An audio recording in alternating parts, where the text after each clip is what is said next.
Les 5 comédiens cités au César 2025 sont à l'affiche de succès publics témoignant de la vitalité du cinéma français. On entend trop souvent dire que le cinéma français est élitiste et que les Césars, représentant cette tendance, ne concernent que l'entre-soi des professionnels du 7e art. Les nominations des acteurs pour cette année prouvent le contraire. Tous les films cités ont été des succès publics démontrant que le cinéma français attire massivement les spectateurs dans les salles. Tous, sauf Monsieur Aznavour, ont été découverts au Festival de Cannes. Grand spectacle en costume, histoire de passion, biopic de stars, tragicomédie humaniste et chronique familiale, art et essai, ont attiré les spectateurs en démontrant la richesse de notre cinéma. 20 minutes passent en revue les acteurs nommés qui mériteraient tous la statue par ordre de résultat de leur film au box-office. De quoi essayer de faire taire les mauvaises langues.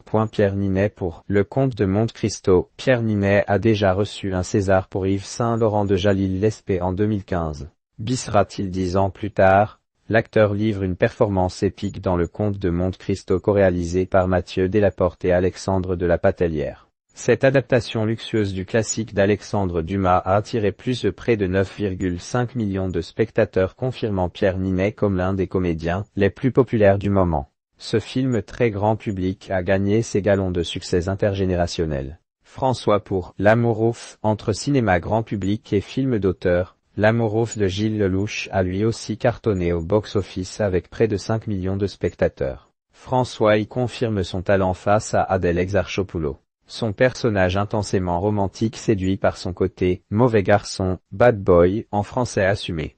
Il a fait rêver un public jeune, qui a retrouvé le chemin des salles grâce à cette belle histoire de passion aux sentiments extra larges et à la réalisation dynamique. Benjamin Laverne pour En fanfare. 2,5 millions de spectateurs ont versé des torrents de larmes devant En fanfare, tragicomédie d'Emmanuel Courcol. Benjamin Laverne s'y fraye encore un peu davantage son chemin vers un statut de star en chef d'orchestre malade en renouant avec son frère, qui joue du trombone dans une formation municipale. Pierre Lautin, nommé dans la catégorie Révélation.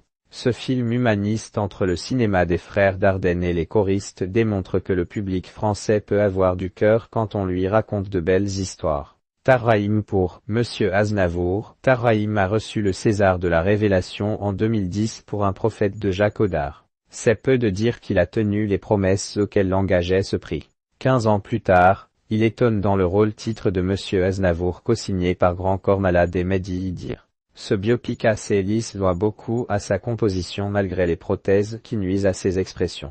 2 millions de spectateurs sont venus le voir en haut de l'affiche et l'entendre chanter les tubes du grand Charles.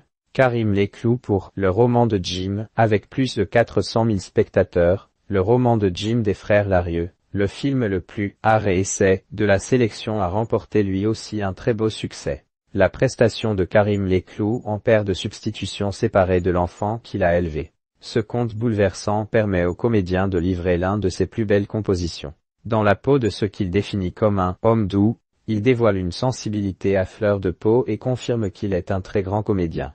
On adore les autres mais on aurait voté pour lui. On connaîtra le vainqueur ce soir. La cérémonie qui se déroulera à l'Olympia sera diffusée à partir de 21 h en clair sur Canal+.